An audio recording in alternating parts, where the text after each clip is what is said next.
I think Paul is a great man. He's more than an attorney. He's my friend.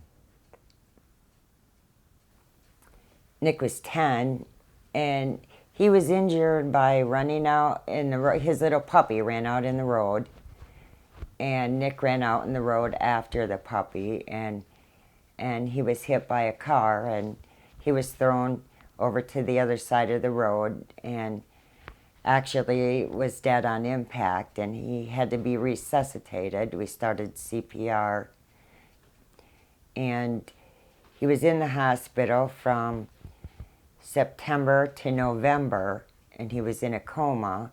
And once he was stable, then I brought him home in a coma, but that involved 24-hour-a-day care around the clock. And it just got to be too much. I had the 3 children.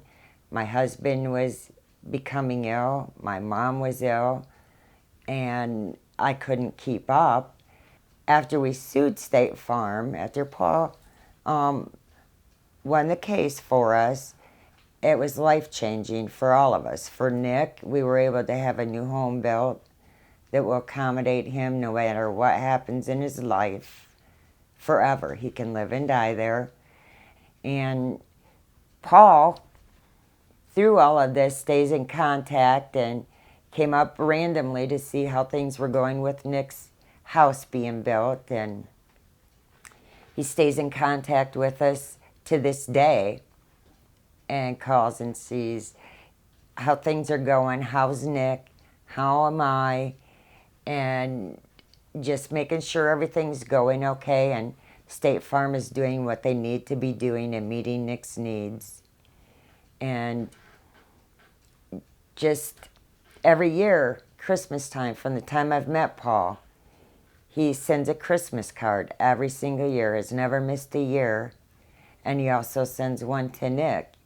And he addresses Nick like an adult. He is an adult, and Nick enjoys Paul. He's very compassionate and kind to us and has been a friend. He's not just an attorney.